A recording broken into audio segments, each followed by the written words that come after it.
Karibu na balozi wa Uingereza nchini Tanzania anadaiwa kumfadhili mwanasiasa Zitto Kabwe ili kuichafua serikali ya nchi hiyo pamoja na kumchafua Rais John Magufuli. Taarifa hii imevuja baada ya kikao chao cha siri kugundulika. Balozi wa Uingereza nchini Tanzania ameamua kutoa pesa kwa kiongozi wa chama cha ACT Wazalendo Zitto Kabwe ili kuichafua serikali ya Tanzania pamoja na kuanza mikakati ya kumhujumu Rais John Magufuli. Hii imethibitishwa baada ya Zitto Kabwe ambaye ana ushirika mkubwa na balozi huyo pamoja na baadhi ya washirika wake kutoka mataifa ya nje ya nchi ya Tanzania kumaliza kikao cha siri nyumbani kwa balozi huyo Bi Sarah Cook.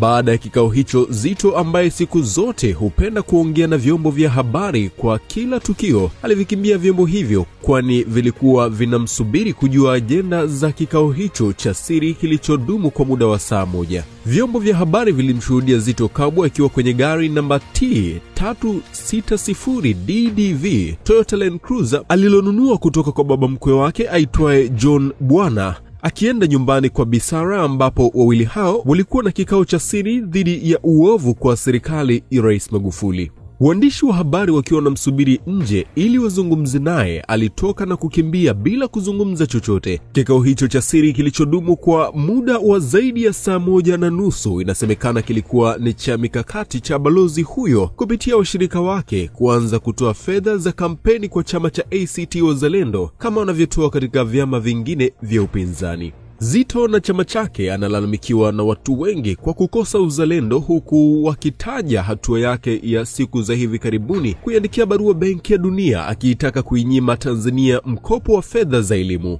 Sio tu hilo, bali anatajwa ametumia kalamu yake kuandika katika magazeti ya nje kama Maverick akihimiza Watanzania kufanya maandamano na kupindua serikali. Azma yao pia imeshuhudiwa baada ya mwenyekiti wao wa chama Saif Sharif Hamad kuviambia vyombo vya habari kuwa kabla na baada ya uchaguzi chama chao kitasababisha machafuko kwa sababu hakiamini katika uchaguzi huru na wa haki ulioahidiwa kufanywa na Rais Magufuli. Pia Zitto pamoja na Tundu Lissu wanalalamikiwa na watu wengi kuwa walishirikiana kusababisha ndege ya Tanzania Bombardier kushikiliwa nchini Canada. Wakati akiondoka nyumbani kwa balozi, Zitto Kabwe alionekana mwenye furaha kubwa kabisa, jambo linaloashiria ametoka amenona, tayari kuisaliti nchi yake.